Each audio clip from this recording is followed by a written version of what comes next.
September 1967. A woman hangs herself in a German prison cell. She's been called the Witch of Buchenwald, one of the most hated figures to survive the Nazi regime. But before she ties bedsheets to a heating pipe, she writes one final letter. Not to the daughter who testified against her in court. Not to the son who condemned her on the BBC before taking his own life.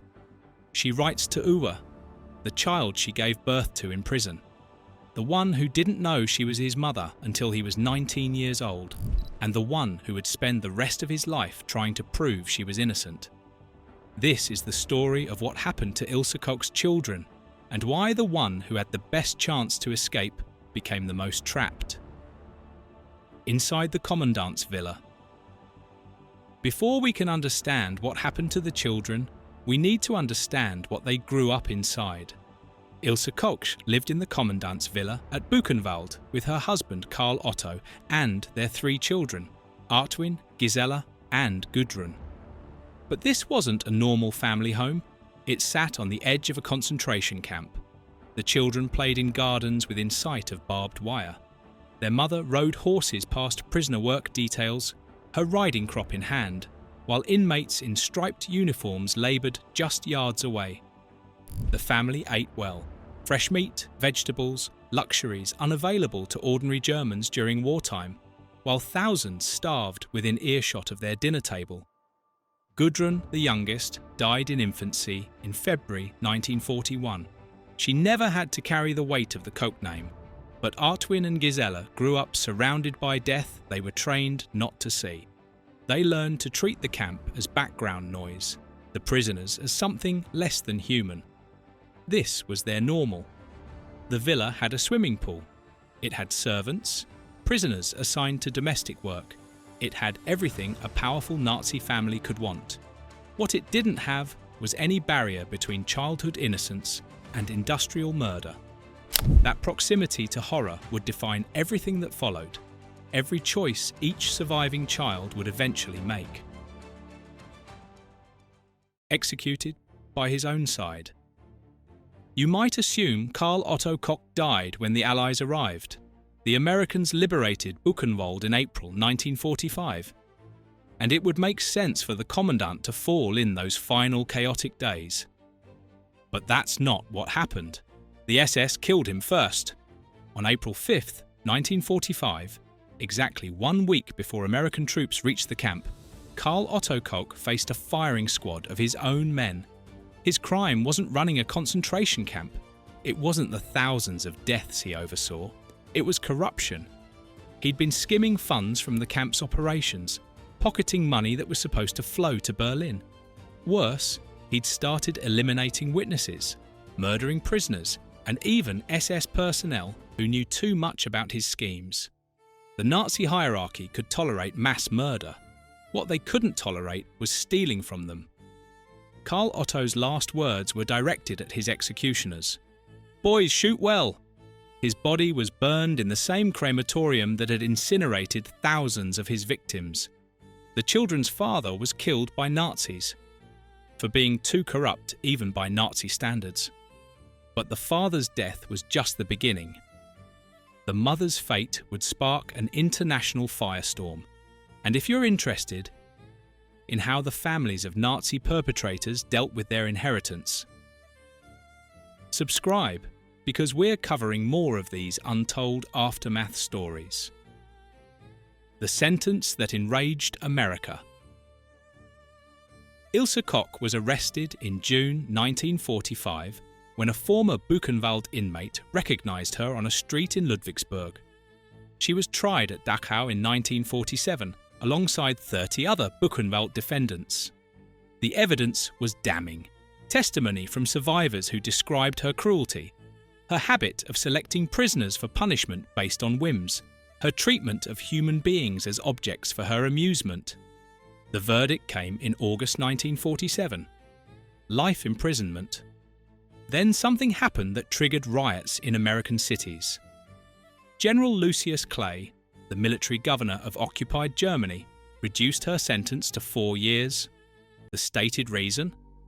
The evidence against her specifically, as opposed to her husband, was deemed insufficient for a life sentence. But what enraged the public was a different detail entirely. Ilse Koch was pregnant. She'd conceived a child in the internment camp under circumstances that were never fully explained. The father was listed as unknown. The public reaction was immediate and furious. Veterans groups picketed General Clay's offices. The New York Post ran the headline, calling it Clay's counter-atrocity. Woody Guthrie wrote a folk song bearing her name. There were Senate hearings, rallies in major cities, and a sustained outcry that forced the newly formed West German government to arrest her again the moment she was released from American custody in October 1949. The pregnancy that sparked all this controversy, that child would become the central figure in the final chapter of Ilse Koch's story. The child no one claimed.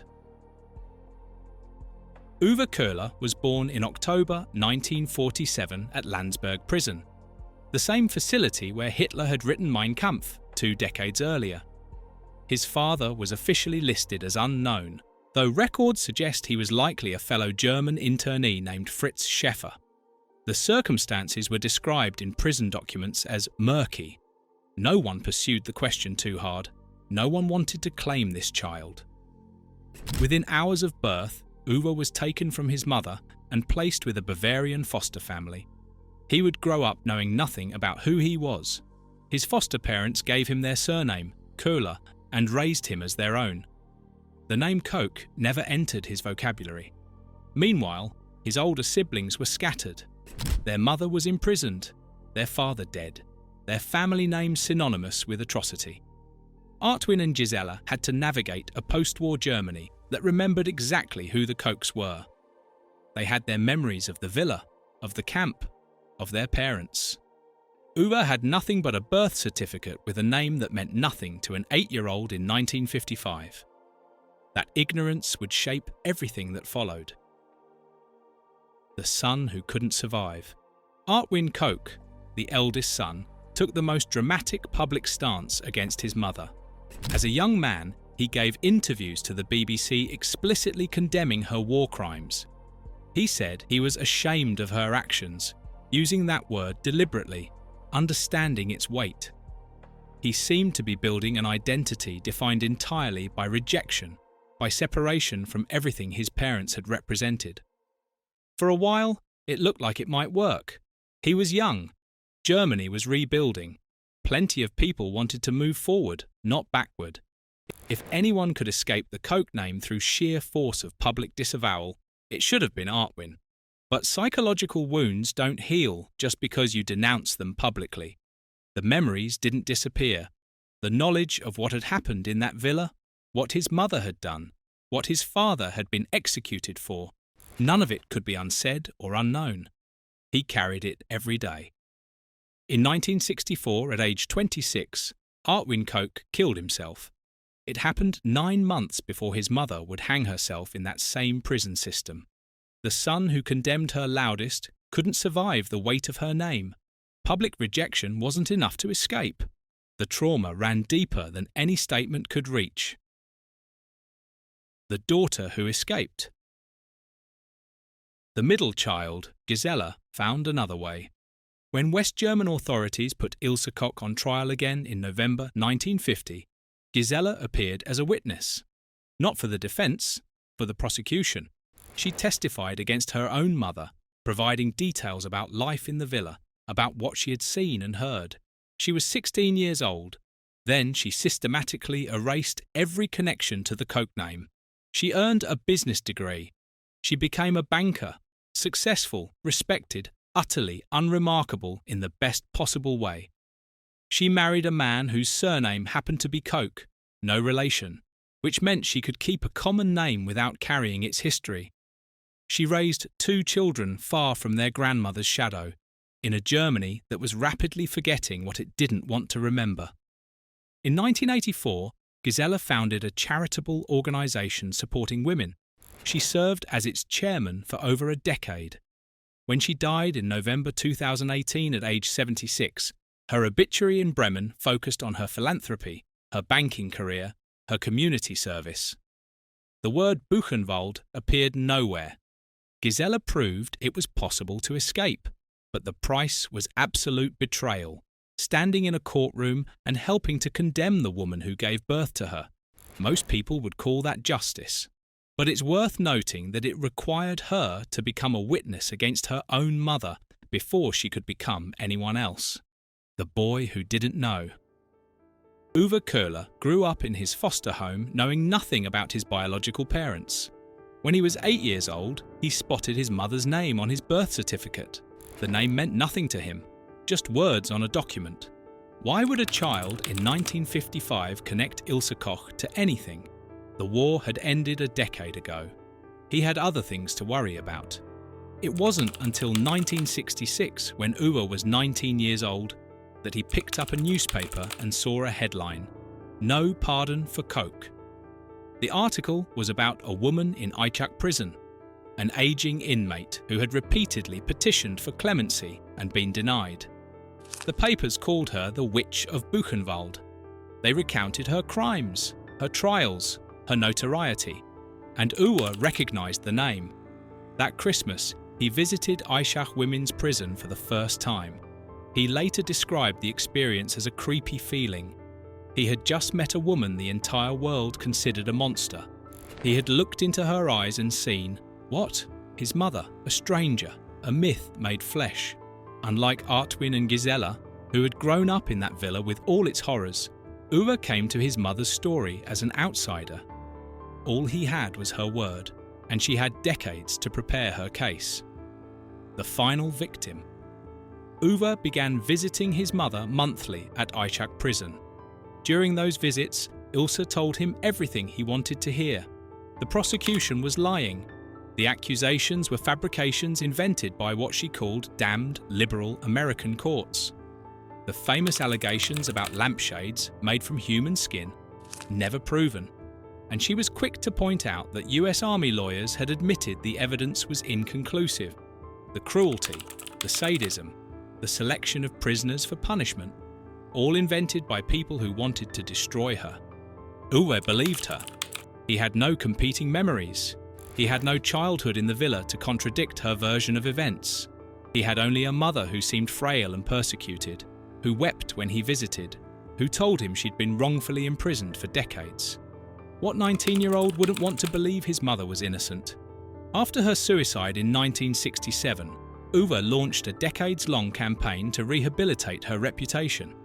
In 1971, he wrote to the New York Times attempting to clear her name, arguing that she had been the victim of mass hysteria and Cold War politics.